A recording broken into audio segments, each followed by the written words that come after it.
बिस्मिल्लाहिर्रहमानिर्रहीम। अस्सलाम वालेकुम स्टूडेंट्स, कैसे हैं आप लोग? ठीक ठाक होंगे और खैरियत से होंगे।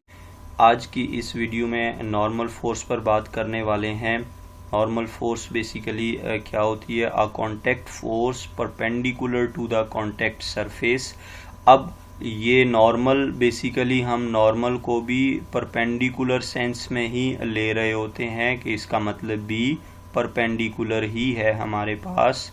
तो इसलिए जो नॉर्मल फोर्स है या उस तरह की कॉन्टैक्ट फोर्स यानी कि इस तरह की फोर्स जिसके लिए बॉडीज में कॉन्टैक्ट होना ज़रूरी है। A contact force perpendicular to the contact surface. Contact force होनी चाहिए जो कॉन्टैक्ट सरफेस के ऊपर क्या हो? परपेंडिकुलर हो। That prevents two objects from passing through one and other. और इसकी कुछ प्रॉपर्टीज आपको लिखी हुई नजर आ रही है कि वो फोर्स कॉन्टैक्ट फोर्स होनी चाहिए और वो कॉन्टैक्ट सरफेस के ऊपर परपेंडिकुलर भी हो, और वो इन दोनों बॉडीज के जिनको हम एक दूसरे के ऊपर पास करवा रहे हैं, एक दूसरे के ऊपर हमने रखा हुआ है, वो दोनों बॉडीज एक दूसरे के अंदर पास ना हो सकें। तो इस तरह की कॉन्टैक्ट फोर्स को हमने नॉर्मल फोर्स कहना है। तो वो कॉन्टैक्ट फोर्स जो कॉन्टैक्ट सरफेस के ऊपर परपेंडिकुलर भी हो और वो दोनों बॉडीज को एक दूसरे में से पास होने ना दे, तो इस तरह के कॉन्टैक्ट फोर्स को नॉर्मल फोर्स का नाम दिया जाता है। और इस नॉर्मल फोर्स को स्टूडेंट्स FN से डिनोट किया जाता है। सबस्क्रिप्ट में हम N लिख देते हैं। That means normal force. In geometry normal means perpendicular. Geometry में हम नॉर्मल का मतलब परपेंडिकुलर ही ले रहे होते हैं, यानी कि नॉर्मल और परपेंडिकुलर दोनों सेम ही टर्मिनोलॉजीज हैं, दोनों बिल्कुल एक हैं। अब इसी नॉर्मल फोर्स को एग्जांपल्स के थ्रू समझते हैं। Consider a book lying resting on a horizontal table surface. हमारे पास एक बुक है जो कि हॉरिजॉन्टल टेबल्स की सरफेस के ऊपर पड़ी है। By Newton's third law the book exert the force on the table due to its weight. तो न्यूटन्स थर्ड लॉ के मुताबिक जो बुक है वो इस टेबल के ऊपर एक फोर्स अप्लाई कर रही है। और बुक कौन सी फोर्स अप्लाई कर सकती है? ऑब्वियस बात है, बुक का वेट होगा। और स्टूडेंट, वेट भी एक फोर्स है जो कि हमेशा डाउनवर्ड अप्लाई हो रही होती है। तो इस तरह बुक जो है वो वेट की शक्ल में टेबल के ऊपर एक फोर्स अप्लाई कर रही है, यानी कि ये बुक का टेबल के ऊपर एक्शन हो गया। By Newton's third law of motion there also exist a reaction force. एक रिएक्शन फोर्स भी मौजूद होगी जो कि कौन अप्लाई करेगा? दूसरी बॉडी अप्लाई करेगी। पहली बॉडी यहाँ पर बुक है और दूसरी बॉडी टेबल है, तो ऑब्वियस बात है टेबल ने ही रिएक्शन फोर्स अप्लाई करना है बुक के ऊपर। And as a reaction table exert force on the book. तो रिएक्शन के तौर पर टेबल भी बुक के ऊपर एक फोर्स एक्सर्ट करती है, which in this case is a normal force. और हम इसी फोर्स को स्टूडेंट नॉर्मल फोर्स कह रहे होते हैं, जो कि ऊपर लिखी हुई डेफिनेशन को फुलफिल करती है। क्या है ये जो फोर्स जिसको हमने नॉर्मल फोर्स कह दिया, क्या ये ऊपर डेफिनेशन को फुलफिल कर रही है? इसको देखते हैं। यहाँ पर आपको नीचे डायग्राम नज़र आ रही है स्टूडेंट्स। ये हमारे पास जो है वो टेबल है, ये टेबल, और इसके ऊपर हमने ये बुक भी रखी हुई है, और ये बुक है हमारे पास। नीचे बुक का weight W = mg force act कर रही है, और रिएक्शन के तौर पर इस टेबल ने भी बुक के ऊपर फोर्स अप्लाई की हुई है, और वो फोर्स बिल्कुल अपवर्ड है, परपेंडिकुलर है। और इन दोनों, अब ये फोर्स परपेंडिकुलर भी है और यही फोर्स बुक को टेबल के अंदर में से पास भी नहीं होने देती है। तो इस तरह ये जो फोर्स है जो कि टेबल अप्लाई कर रही है, जो रिएक्शन फोर्स है टेबल का, इसको हमने नॉर्मल फोर्स कहना है। The normal force due to the table must have just the right magnitude to keep the book from falling through the table। तो ऑब्वियस बात है कि हमने ऊपर नॉर्मल फोर्स की डेफिनेशन पढ़ी है कि वो एक बॉडी को दूसरी बॉडी में पास नहीं होने देती है। तो इसलिए ये इस नॉर्मल फोर्स ने अगर बुक को टेबल में से पास नहीं करवाना तो उसकी मैग्नीट्यूड जो है वो वेट के इक्वल होनी चाहिए और वो राइट भी होना चाहिए, यानी कि एग्जैक्टली परपेंडिकुलर भी होना चाहिए, दोनों की डायरेक्शन ऑपोजिट होनी चाहिए, दोनों के मैग्नीट्यूड सेम होने चाहिए, तभी वेट इस नॉर्मल फोर्स से कैंसल आउट होकर ये बुक टेबल पर ही पड़ी रहेगी और ये टेबल के अंदर नहीं जा सकेगी।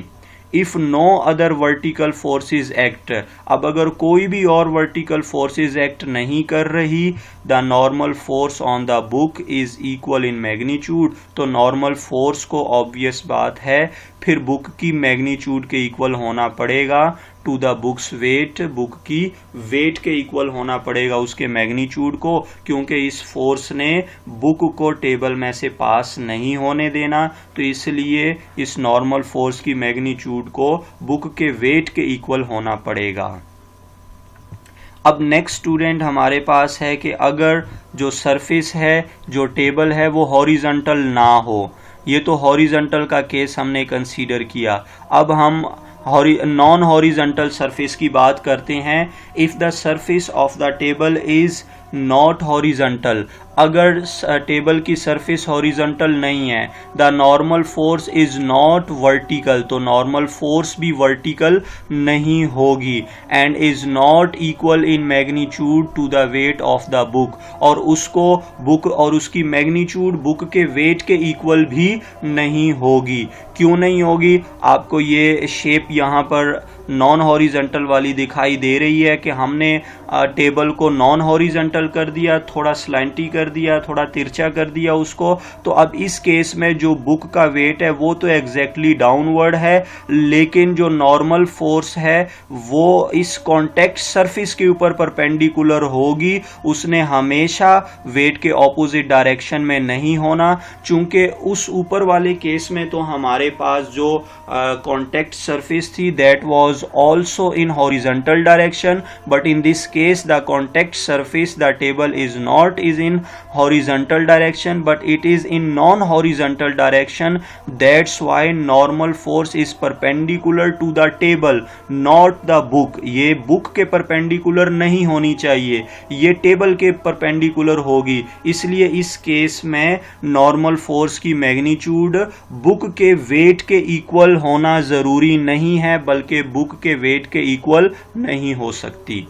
Remember that the normal force is perpendicular to the contact surface. यही ऑलरेडी अभी बताया मैंने कि जो कॉन्टेक्ट फोर्स है या जो नॉर्मल फोर्स है वो कॉन्टेक्ट सरफेस के परपेंडिकुलर होनी चाहिए, और कॉन्टेक्ट सरफेस हमारी एग्जांपल में यहाँ पर स्टूडेंट्स टेबल है, और इस नॉर्मल फोर्स को टेबल के परपेंडिकुलर होना है, ना कि बुक के perpendicular.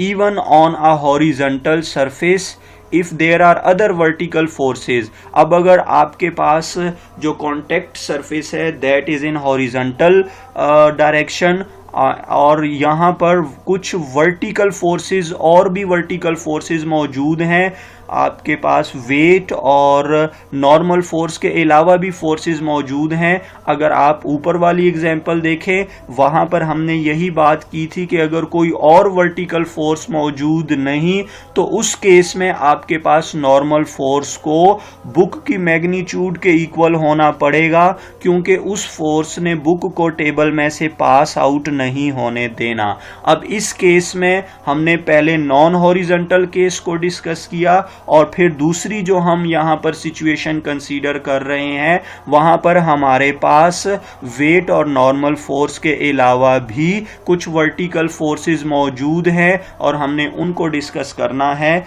If there are other vertical forces acting on the book then the normal force is not equal in magnitude to the book's weight as shown in figure, तो इस case में भी normal force को book की weight के equal नहीं होना पड़ेगा, पड़ेगा। नॉर्मल फोर्स की मैग्नीट्यूड बुक के वेट के इक्वल नहीं होगी, क्योंकि अब आपके पास जो नॉर्मल फोर्स है उसने वेट और ये दूसरी फोर्स दोनों को बैलेंस आउट करना है, तभी जाके ये बुक टेबल में से पास नहीं करेगी। तो इससे मुराद है कि आपके पास जो Fn है, जो नॉर्मल फोर्स है, that must be equal to the magnitude of both of these forces. इन दोनों फोर्सेस की मैग्नीट्यूड्स के सम के इक्वल होगी ये Fn, तभी जाके ये जो हमारे पास बुक है वो टेबल में से पास आउट नहीं करेगी। तो उम्मीद करता हूँ ये लेक्चर समझ आ गया होगा आप लोगों को। मैंने बहुत डिटेल के साथ और हर सिचुएशन को नॉर्मल फोर्स के लिए डिस्क्राइब कर दिया है। अगर आप लोगों को हमारी वीडियो पसंद आई है तो इसको लाइक करें, शेयर करें, कमेंट भी करें, अपने दोस्तों के साथ भी शेयर करें और हमें अपने वैल्यूएबल और कीमती आरा से भी आगाह कीजिएगा। और अगर आप लोग कोई भी सजेशन देना चाहें वो भी दे दीजिए, ताकि हम अपने चैनल को मज़ीद बेहतर बना सकें, मज़ीद अच्छी सी अच्छी वीडियोस आप लोगों के लिए ला सकें, ताकि आप लोग इनसे मुस्तफ़ीद हो सकें। अल्लाह हाफ़िज़।